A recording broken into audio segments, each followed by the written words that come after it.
ನಮಸ್ಕಾರ ವಿದ್ಯಾರ್ಥಿಗಳೇ, Kannada excellence academy ಚಾನಲ್ಗೆ ಸ್ವಾಗತ. ಈ ವಿಡಿಯೋದಲ್ಲಿ ದ್ವಿತೀಯ PUC ಎರಡನೆಯ ಗದ್ಯಪಾಠವಾದಂತಹ ವಾಲ್ಪರೈ ಅಭಿವೃದ್ಧಿ ತಂದ ದುರಂತ ಗದ್ಯಪಾಠವನ್ನು ರಚನೆ ಮಾಡಿರುವ ಕೃತಿಕಾರರು ಕೃಪಾಕರ ಸೇನಾನಿ ಕೆ ಪುಟ್ಟಸ್ವಾಮಯ್ಯ. ಮೊದಲಿಗೆ ಗದ್ಯಪಾಠವನ್ನು ರಚನೆ ಮಾಡಿರುವ ಲೇಖಕರ ಪರಿಚಯವನ್ನು ನೋಡೋಣ.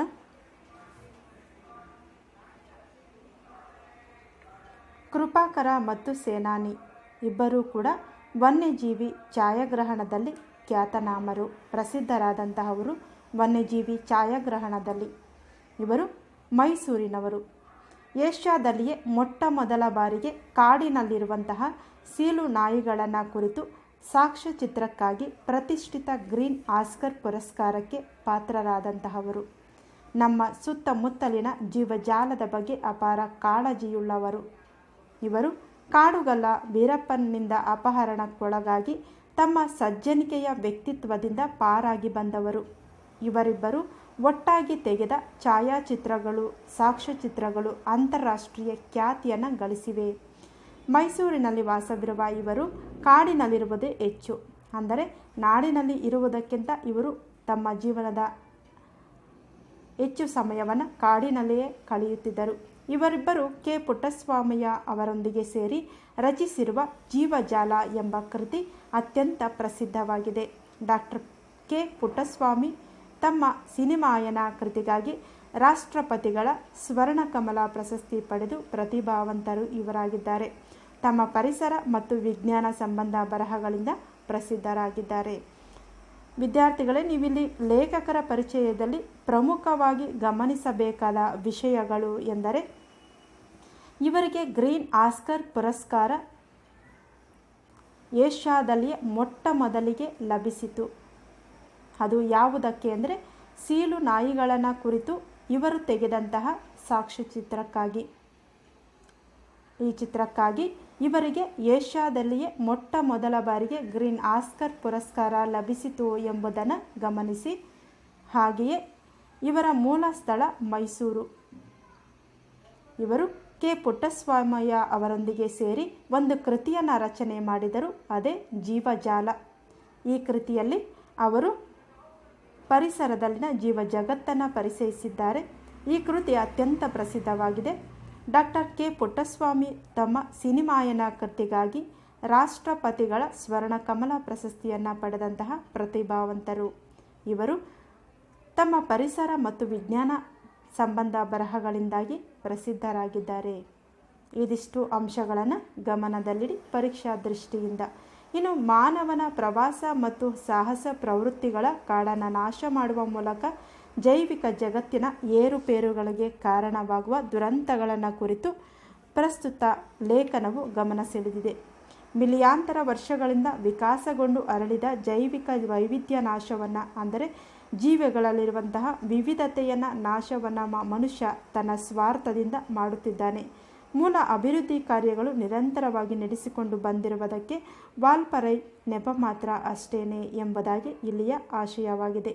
ಇನ್ನು ನೀವು ಪದಗಳ ಅರ್ಥದಲ್ಲಿ ಪ್ರಮುಖವಾಗಿ ಗಮನಿಸಬೇಕಾದಂತಹ ಪದಗಳು ಅಂದರೆ ಪರಾಕಾಷ್ಠೆ ಅಂದರೆ ತುತ್ತ ತುದಿ, ವಿರಾಟ್ ಅಂದರೆ ವಿಶ್ವರೂಪ ಎಂಬರ್ಥ. ಇನ್ನು ಸಣ್ಣ ಪುಟ್ಟ ಪದಗಳ ಅರ್ಥ ನಿಮಗೆ ಓದ್ಕೊಂಡು ಬಂದಿರ್ತೀರ ಪ್ರೌಢಶಾಲಾ ಹಂತದಿಂದ, ಅಂತಹ ಪದಗಳ ಅರ್ಥ ನಿಮಗೆ ಗೊತ್ತಿರುತ್ತೆ. ಇಲ್ಲಿ ಪ್ರಮುಖವಾಗಿ ನೀವು ಗಮನಿಸಬೇಕಾದಂತಹ ಸ್ವಲ್ಪ ಕ್ಲಿಷ್ಟಕರವಾದಂತಹ ಪದಗಳು ಅಂದರೆ ಪರಾಕಾಷ್ಠೆ ಅಂದರೆ ತುತ್ತ ತುದಿ, ವಿರಾಟ್ ಅಂದರೆ ವಿಶ್ವರೂಪ, ಸಂಕುಲ ಅಂದರೆ ಗುಂಪು ಸಮೂಹ, ರೋಚಕ ಅಂದರೆ ಸುಖಕರವಾದ. ಹೀಗೆ ಪ್ರಮುಖ ಪದಗಳನ್ನು ನೀವು ಗಮನಿಸಿ. ಹಾಗೆಯೇ ಇಲ್ಲಿ ಬಿಡಾರ ತಂಗುವ ಸ್ಥಳ, ನೀರವತೆ ಅಂದರೆ ಮೌನ, ನಿಶಬ್ದ ಎಂಬ ಅರ್ಥವನ್ನು ನೀಡುತ್ತದೆ. ಹಾಗೆಯೇ ಏಕಸ್ವಾಮ್ಯತೆ ಅಂದರೆ ಒಬ್ಬರ ಒಡೆತನದಲ್ಲಿ ಇರುವಂತಹದ್ದು, ಕುರುಹು ಅಂದರೆ ಗುರುತು. ಇಂತಹ ಪದಗಳ ಬಗ್ಗೆ ಗಮನ ಇರಲಿ. ಅದಾದಮೇಲೆ ನಾವು ಪಾಠಕ್ಕೆ ಹೋಗೋಣ.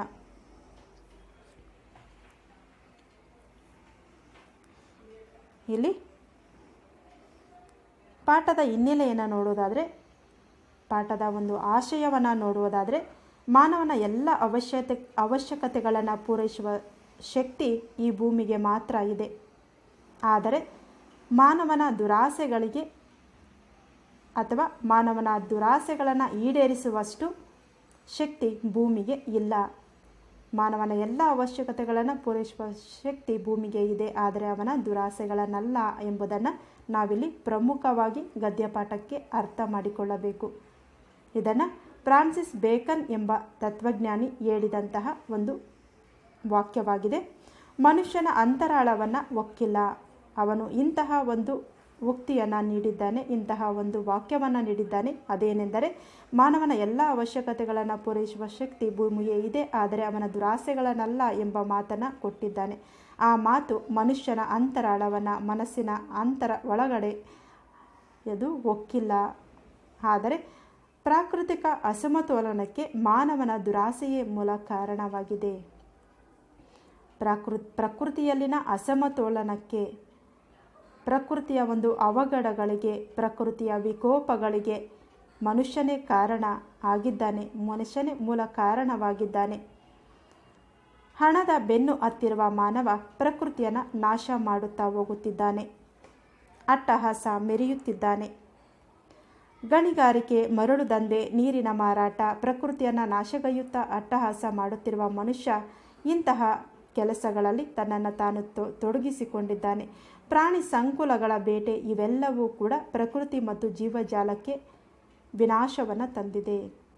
ಮನುಷ್ಯ ಹಣದ ಆಸೆಯಿಂದ ಗಣಿಗಾರಿಕೆ, ಮರಳು ದಂಧೆ, ನೀರಿನ ಮಾರಾಟ, ಅರಣ್ಯ ಲೂಟಿ, ಪ್ರಾಣಿ ಸಂಕುಲಗಳ ಬೇಟೆ ಇವೆಲ್ಲವನ್ನು ಕೂಡ ಮಾಡುತ್ತಿದ್ದಾನೆ. ಇವೆಲ್ಲವೂ ಕೂಡ ಪ್ರಕೃತಿ ಮತ್ತು ಜೀವಜಾಲಕ್ಕೆ ವಿಪತ್ತನ್ನು ತಂದಿಡುತ್ತವೆ. ಅವುಗಳ ವಿನಾಶವನ್ನು ಮಾಡುತ್ತದೆ ಎಂಬುದಾಗಿ ಅರಿತುಕೊಂಡಿಲ್ಲ ಎಂಬುದು ಇಲ್ಲಿಯ ಒಂದು ಸಾರಾಂಶ. ಮುಂದುವರಿಯುತ್ತಾ, ಅರಣ್ಯ ನಾಶದಿಂದ ಪ್ರಾಣಿ ಸಂಕುಲ ನಾಶ. ಅರಣ್ಯಗಳನ್ನು ನಾವು ನಾಶ ಮಾಡುವುದರಿಂದ ಪ್ರಾಣಿಗಳೆಲ್ಲ ಕೂಡ ನಾಶವಂತ ಹೋಗ್ತವೆ. ದಿನ ದಿನ ಹವಾಮಾನ ವೈಪರೀತ್ಯ ಉಂಟಾಗುತ್ತೆ, ಬರಗಾಲ, ಜಲಮೂಲಗಳ ನಾಶ ಆಗುತ್ತೆ. ಇದರಿಂದ ನಾನಾ ಕಾಯಿಲೆಗಳ ತವರಾಗಿ ಮಾನವ ಹಾಗೂ ಪ್ರಾಣಿ ಸಂಕುಲಗಳ ಬದುಕು ದುರ್ಭರವಾಗುತ್ತದೆ. ಜೀವನ ಮಾಡುವುದು ಕಷ್ಟವಾಗುತ್ತದೆ. ಪ್ರತಿಯೊಬ್ಬರಲ್ಲೂ ಪ್ರಕೃತಿಯನ್ನು ಪ್ರೀತಿಸುವ, ರಕ್ಷಿಸುವ, ಉಳಿಸುವ, ಬೆಳೆಸುವ ಮನೋಭಾವ ಮೂಡಿ ಕಾರ್ಯಪ್ರವೃತ್ತರಾಗಬೇಕಾಗಿದೆ. ಪ್ರತಿಯೊಬ್ಬರ ಜವಾಬ್ದಾರಿ ಇದಾಗಿದೆ. ನಮ್ಮ ಪ್ರಕೃತಿಯನ್ನು ಪ್ರೀತಿಸುವ, ರಕ್ಷಿಸುವ, ಉಳಿಸುವ, ಬೆಳೆಸುವ ಕೆಲಸವನ್ನು ನಾವೆಲ್ಲರೂ ಒಟ್ಟಾಗಿ ಮಾಡಬೇಕಾಗಿದೆ. ಅಂತಹ ಮನೋಭಾವನೆಯನ್ನು ನಾವೆಲ್ಲರೂ ಬೆಳೆಸಿಕೊಳ್ಳಬೇಕಾದಂತಹ ಅವಶ್ಯಕತೆ ಇದೆ ಎಂಬುದನ್ನು ಈ ಗದ್ಯಪಾಠ ಸಾರಿ ಸಾರಿ ಹೇಳುತ್ತದೆ. ಈ ಮೂಲಕ ಮುಂದಿನ ಪೀಳಿಗೆಗೆ, ಅಂದರೆ ನಮ್ಮ ಮುಂದಿನ ಜನಾಂಗಕ್ಕೆ ಹಿತವಾದ ಬದುಕಿನ ವಾತಾವರಣವನ್ನು ಉಳಿಸುವ ಪ್ರಯತ್ನವನ್ನು ನಾವು ಮಾಡಬೇಕು. ಉಳಿಸುವ ದಿಕ್ಕಿನಲ್ಲಿ ನಮ್ಮ ಪಯಣ ಸಾಗಬೇಕಾಗಿದೆ. ಪ್ರಸ್ತುತ ವಾಲ್ಪರೈ ಅಭಿವೃದ್ಧಿ ತಂದ ದುರಂತ ಎಂಬ ಲೇಖನವು ಕೂಡ ತಮ್ಮ ಅನುಭವದ ವ್ಯಾಪ್ತಿಯಲ್ಲಿ ಜೀವಜಾಲದ ಸಂಕೀರ್ಣತೆಯನ್ನು ಅರಿಯುವ ನಿಟ್ಟಿನಲ್ಲಿ ನಡೆಸುವ ಒಳನೋಟವುಳ್ಳ ಪ್ರಯತ್ನವಾಗಿದೆ. ಇದು ಒಟ್ಟಾರೆ ಪಾಠಕ್ಕೆ ಸಂಬಂಧಪಟ್ಟಂತಹ ಉದ್ದೇಶ, ಪಾಠಕ್ಕೆ ಸಂಬಂಧಪಟ್ಟಂತಹ ಮೌಲ್ಯ ಇದಾಗಿದೆ. ಇನ್ನು ಪಾಠವನ್ನು ನೋಡೋಣ.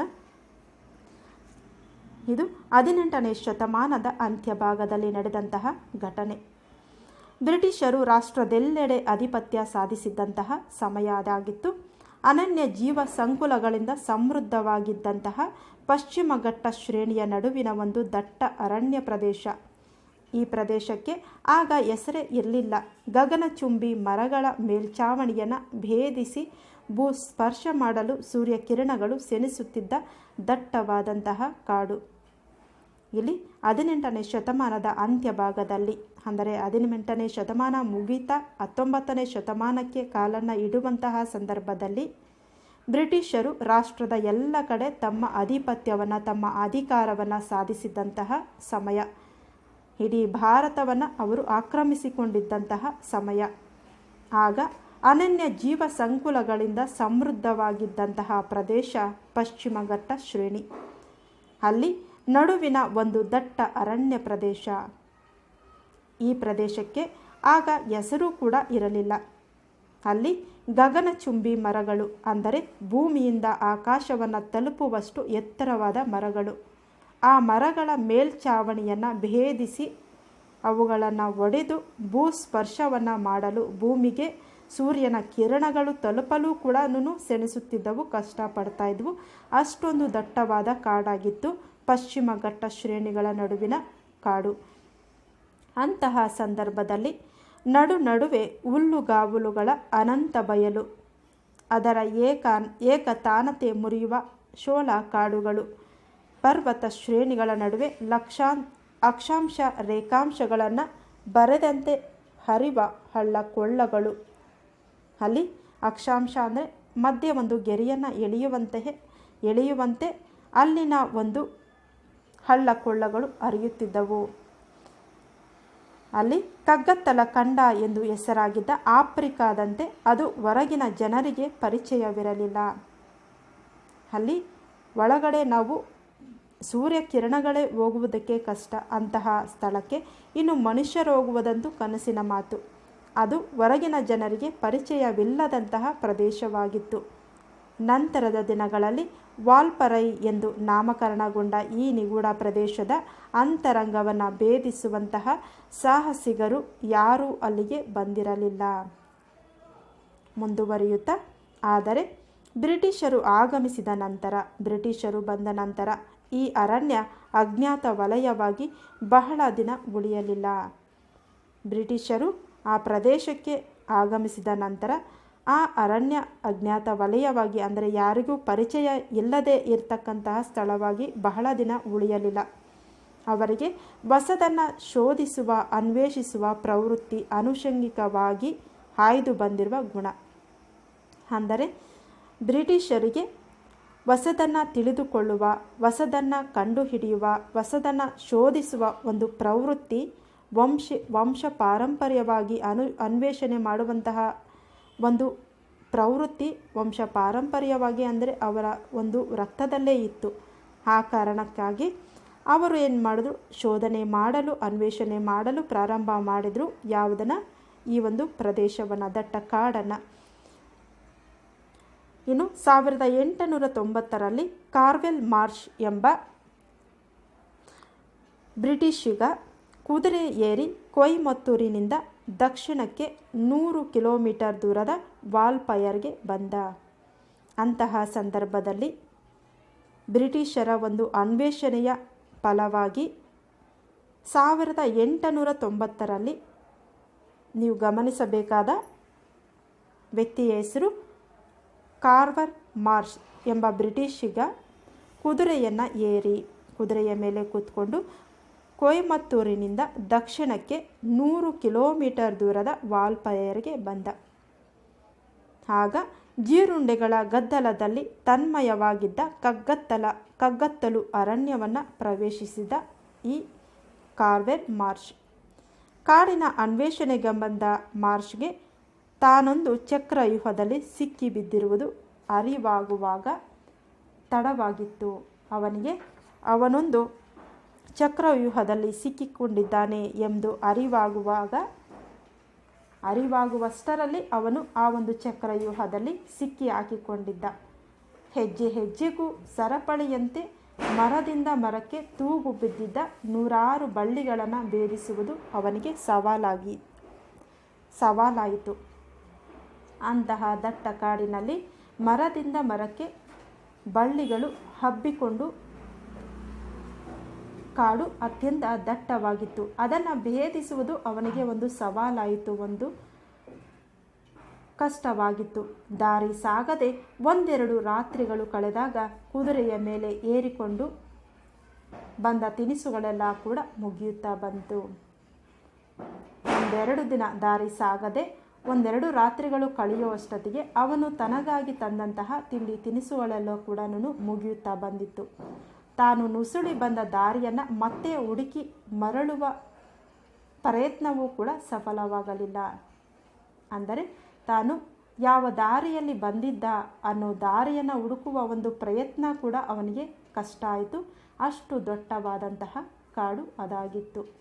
ಬಹುಶಃ ತನ್ನ ಹುಚ್ಚು ಸಾಹಸ ಇಷ್ಟು ಗಂಭೀರ ಸ್ವರೂಪ ತಾಳಬಹುದು ಎಂಬ ಅರಿವು ಕೂಡ ಅವನಿಗೆ ಇರಲಿಲ್ಲ.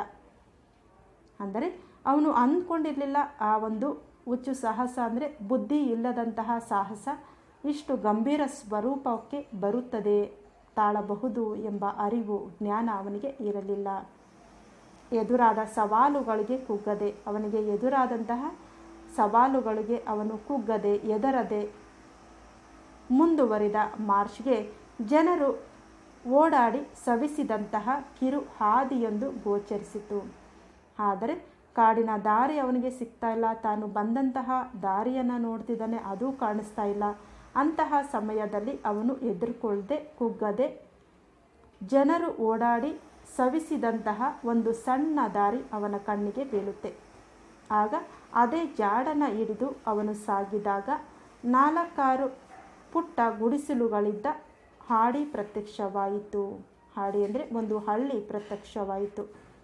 ಆ ಸಣ್ಣ ಕಿರು ದಾರಿಯಲ್ಲಿ, ಜನ ಓಡಾಡಿ ಸವಿಸಿದಂತಹ ದಾರಿಯಲ್ಲಿ ಅವನು ಆ ಜಾಡನ್ನು ಹಿಡಿದು ಮುಂದೆ ಹೋಗ್ತಾನೆ. ಮುಂದೆ ಹೋದಾಗ 4 ಪುಟ್ಟ ಗುಡಿಸಲುಗಳಿದ್ದಂತಹ ಒಂದು ಹಳ್ಳಿ ಅವನಿಗೆ ಕಾಣಸಿಗುತ್ತದೆ. ಆಗ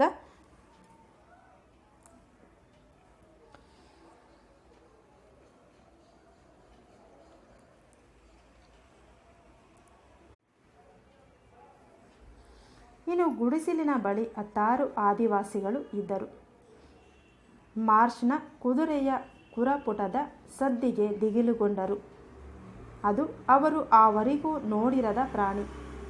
ಇಲ್ಲಿ ಮಾರ್ಷ್ 4-5 ಗುಡಿಸಲಿದ್ದಂತಹ ಒಂದು ಹಳ್ಳಿಯನ್ನು ನೋಡ್ತಾನೆ.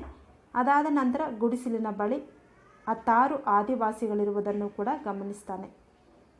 ಮಾರ್ಷ್ನ ಕುದುರೆಯ ಕುರಪುಟದ ಸದ್ದಿಗೆ ಅಂದರೆ ಆ ಒಂದು ಕುದುರೆಯ ಹೆಜ್ಜೆಯ ಶಬ್ದಕ್ಕೆ ದಿಗಿಲುಗೊಂಡಂತಹ ಆದಿವಾಸಿಗಳು ಹಾಗೂ ಅವರು ಅದುವರೆಗೂ ನೋಡಿರದಂತಹ ಪ್ರಾಣಿ ಕುದುರೆ, ಅದರ ಜೊತೆಯಲ್ಲಿ ಟೋಪಿ ಧರಿಸಿದ ನಾಜೂಕು ಪೋಷಾಕಿನ ಮಾರ್ಷ್, ಈ 2 ವಿಚಿತ್ರಗಳನ್ನು ಒಮ್ಮೆಲೆ ಕಂಡಂತಹ ಆದಿವಾಸಿಗಳು ಹೆದರಿಕೊಂಡು ಮಕ್ಕಳನ್ನು ಎಳೆದುಕೊಂಡು ದಟ್ಟ ಅಡವಿಯಲ್ಲಿ ಮಿಂಚಿನಂತೆ ಮಾಯವಾಗಿಬಿಡುತ್ತಾರೆ. ಇನ್ನು ತನ್ನ ಸಾಹಸದ ಯಾತ್ರೆ ತಂದ ಫಲಶ್ರುತಿಯನ್ನು ಹೇಳಲು ಕುದುರೆ ಬಿಟ್ಟು ಮಾರ್ಷ್ಗೆ ಬೇರೆ ಯಾರೂ ಇರಲಿಲ್ಲ. ಈ ಕುದುರೆ ಮತ್ತು ಮಾರ್ಷನ್ನು ನೋಡಿ ಅಲ್ಲಿದ್ದಂತಹ ಆದಿವಾಸಿಗಳು ದಿಗಿಲುಗೊಂಡು ಮಿಂಚಿನ ವೇಗದಲ್ಲಿ ಅಲ್ಲಿಂದ ಮಾಯವಾಗುತ್ತಾರೆ. ಮಕ್ಕಳನ್ನು ಎಳೆದುಕೊಂಡು ದಟ್ಟ ಅಡವಿಯಲ್ಲಿ ಮಿಂಚಿನಂತೆ ಮಾಯವಾಗುತ್ತಾರೆ ಆದಿವಾಸಿಗಳು. ಇನ್ನು ತನ್ನ ಸಾಹಸದ ಕಥೆಯನ್ನು ಹೇಳೋಣ ಎಂದರೆ ಅಲ್ಲಿ ಕುದುರೆ ಬಿಟ್ಟರೆ ಬೇರೆ ಯಾರೂ ಸಹ ಜೊತೆ ಇರಲಿಲ್ಲ ಮಾರ್ಷ್ಗೆ. ಮಾರ್ಷ್ ಅಸಹಾಯಕನಾಗಿ ನಿಂತಿದ್ದ. ಆಗ ಗುಡಿಸಲಿನಿಂದ ಏನೋ ಸದ್ದು ಬಂದಂತೆ ಕೇಳಿಸಿತು. ಆ ಕಡೆ ನೋಡಿದರೆ ಕಟ್ಟುಮಸ್ತಾದಂತಹ ಆದಿವಾಸಿಯೊಬ್ಬ ಬರುತ್ತಿದ್ದದ್ದನ್ನು ನೋಡಿದ. ಅವನ ಮುಖದಲ್ಲಿ ಧೈರ್ಯದ ಸುಳಿವನ, ಧೈರ್ಯದ ಒಂದು ಮುಖ ಛಾಯೆಯನ್ನು ಗುರುತಿಸುತ್ತಾನೆ ಮಾರ್ಷ್. ಆ ವ್ಯಕ್ತಿಯನ್ನು ಕಂಡು ಸನ್ನೆಯ ಮೂಲಕ ಸ್ನೇಹವನ್ನು ಪ್ರಕಟಿಸಿದ ಮಾರ್ಷ್. ಅತ್ತ ಕಡೆಯಿಂದಲೂ ಅಂದರೆ ಆದಿವಾಸಿಯ ಕಡೆಯಿಂದಲೂ ಸೂಕ್ತ ಪ್ರತಿಕ್ರಿಯೆ ಬಂತು. ಆ ಕಟ್ಟುಮಸ್ತಾದಂತಹ ವ್ಯಕ್ತಿ ಸ್ನೇಹದ ಒಂದು ಸನ್ನೆಯನ್ನು ಸ್ವೀಕರಿಸಿದ. ಮಾರ್ಷ್ಗೆ ಆ ಮನುಷ್ಯನೊಡನೆ ಸ್ನೇಹ ಸಂಪಾದಿಸಲು ಹೆಚ್ಚು ಸಮಯ ಕೂಡ ಬೇಕಾಗಿರಲಿಲ್ಲ. ತೆರೆದ ಗುಡಿಸಲಿನಲ್ಲಿಯೇ ಇಬ್ಬರೂ ಕೂಡ ಒಂದು ಬಿಡಾರವನ್ನು ಹಾಕಿದರು. ಮುಂದುವರಿಯುತ್ತಾ ಮಾರ್ಷ್ಗೆ ಪರಿಚಯವಾದದ್ದು ಪೂಣಚ್ಚಿ ಎಂಬ ಆದಿವಾಸಿ. ಗಮನಿಸಿ, ಇಲ್ಲಿ ಆದಿವಾಸಿಯ ಹೆಸರು ಪೂಣಚ್ಚಿ. ಅವನ ನೆರವಿನಿಂದ ಇಡೀ ಅರಣ್ಯವನ್ನೆಲ್ಲ ಮಾರ್ಷ್ ಅನ್ವೇಷಿಸಿದ ಅಂದರೆ ಸುತ್ತಾಡಿದ, ಶೋಧನೆ ಮಾಡಿದ. ಮಾರ್ಷ್ ಪ್ರಕೃತಿಯನ್ನು ಆಸ್ವಾದಿಸುತ್ತಾ ತಾನು ಇಲ್ಲಿಯೇ ನೆಲೆಸಬೇಕು ಎಂದು ತೀರ್ಮಾನವನ್ನು ಕೂಡ ಮಾಡಿದ. ಪೂಣಚ್ಚಿಯ ಸಹಕಾರದಿಂದ ಸ್ಥಳೀಯರ ವಿಶ್ವಾಸ ಸಂಪಾದಿಸಿ ಇಡೀ ಪ್ರದೇಶದ ನಕ್ಷೆಯನ್ನು ತಯಾರಿಸಿದ. ಯಾರು? ಬ್ರಿಟಿಷ್ ಅಧಿಕಾರಿ ಮಾರ್ಷ್. ಜೊತೆಗೆ ಆಗಷ್ಟೇ ಭಾರತ ಪ್ರವೇಶ ಮಾಡಿದ್ದ ಚಹಾ ಗಿಡಗಳನ್ನು ತಂದು ನೆಟ್ಟ. ಆಗಷ್ಟೇ ಭಾರತಕ್ಕೆ ಬಂದಿದ್ದಂತಹ ಚಹಾ ಗಿಡಗಳನ್ನು ಕೂಡ ತಂದು ಅವನು ವಾಲ್ಪಯರ್ ಪ್ರದೇಶದಲ್ಲಿ ನೆಟ್ಟ. ವಾಲ್ಪಯರ್ ಕಾಡಿನ ಮುಂದಿನ ದಿನಗಳ ದುರಂತದ ಮೂಲ ಬೀಜಗಳು ಚಹಾ ಗಿಡದ ರೂಪದಲ್ಲಿ ಬಂದಿದ್ದವು. ಅಂದರೆ ಮುಂದೆ ಕಾಡು ನಾಶ ಆಗುವುದಕ್ಕೆ ಕಾರಣ ಈ ಚಹಾ ಗಿಡಗಳು. ಈ ಚಹಾ ಗಿಡಗಳೇ ಮುಂದಿನ ವಾಲ್ಪೈರ್ ದುರಂತಕ್ಕೆ ಮೂಲ ಬೀಜಗಳು ಆದವು, ಮೂಲ ರೂಪಗಳು ಆದವು. ಚಹಾ ಗಿಡದ ರೂಪದಲ್ಲಿ ವಾಲ್ಪೈರ್ ನಾಶ ಬಂದು ಅಲ್ಲಿ ಸೇರಿತು. ಇನ್ನು ಹೊಸ ಜಾಗದಲ್ಲಿ ಚಹಾ ಗಿಡಗಳು ಉಳುಸಾಗಿ ಬೆಳೆಯಲು ಆರಂಭಿಸಿದವು. ಮಾರ್ಷ್ ಯಾವಾಗ ಚಹಾ ಗಿಡಗಳನ್ನು ತಂದು ವಾಲ್ಪೈರ್ ಸ್ಥಳದಲ್ಲಿ ನೆಡಲು ಆರಂಭ ಮಾಡಿದನು, ಚಹಾ ಗಿಡಗಳು ಉಳುಸಾಗಿ ಬೆಳೆಯಲು ಆರಂಭ ಮಾಡಿದವು. ಮಾರ್ಷ್ ನಿಧಾನವಾಗಿ ಕಾಡು ಕಡಿಯುತ್ತಾ ಚಹಾ ಗಿಡಗಳನ್ನು ಪಳಗಿಸುತ್ತಾ ತೋಟವನ್ನು ವಿಸ್ತರಿಸುತ್ತಾ ನಡೆದ. ಸಮೃದ್ಧವಾಗಿ ಬೆಳೆದ ತೋಟವನ್ನು ಆನಂದಿಸುತ್ತಾ 1934ರಲ್ಲಿ ಅಸುನೀಗಿದ ತೀರಿಕೊಂಡ ಮಾರ್ಷ್. ಹೊಸ ಜಾಗದಲ್ಲಿ ಚಹಾ ಗಿಡಗಳನ್ನು ನೆಟ್ಟ. ಅವು ಬೆಳೆಯೋದಕ್ಕೆ ಪ್ರಾರಂಭವಾಯಿತು. ಮಾರ್ಷ್ ನಿಧಾನವಾಗಿ ಕಾಡನ್ನು ಕಡಿಯುತ್ತಾ ಚಹಾ ಗಿಡಗಳನ್ನು ವಿಸ್ತರಿಸುತ್ತಾ ಹೋಗ್ತಾ ತೋಟವನ್ನು ವಿಸ್ತರಿಸುತ್ತಾ ಪಳಗಿಸುತ್ತಾ ನಡೆದ. ಸಮೃದ್ಧವಾದ ಚಹಾ ಗಿಡಗಳು ಬೆಳೀತಾ ಇರೋದನ್ನು ನೋಡ್ತಾ ಅವನು ಆನಂದಿಸುತ್ತಾ 1936ರಲ್ಲಿ ಅಸುನೀಗಿದ. ಇದು ಪಾರ್ಟ್ 1 ಅಂದರೆ ಭಾಗ 1ರಲ್ಲಿ ನಾವು ವಾಲ್ಪೈರ್ ತಂದ ದುರಂತ, ವಾಲ್ಪೈರ್ ಅಭಿವೃದ್ಧಿ ತಂದ ದುರಂತ ಸಾರಾಂಶವನ್ನು ತಿಳಿದುಕೊಂಡೆವು. ಮುಂದುವರೆದ ಭಾಗವನ್ನು ಭಾಗ 2ರಲ್ಲಿ ತಿಳಿಯೋಣ. ವಿಡಿಯೋ ಇಷ್ಟವಾದರೆ ತಪ್ಪದೇ ಲೈಕ್ ಮಾಡಿ, ನಿಮ್ಮ ಗೆಳೆಯರ ಜೊತೆ ಶೇರ್ ಮಾಡಿ. ಮತ್ತೆ ಭೇಟಿಯಾಗೋಣ ಮುಂದಿನ ವಿಡಿಯೋದಲ್ಲಿ. ಧನ್ಯವಾದಗಳು.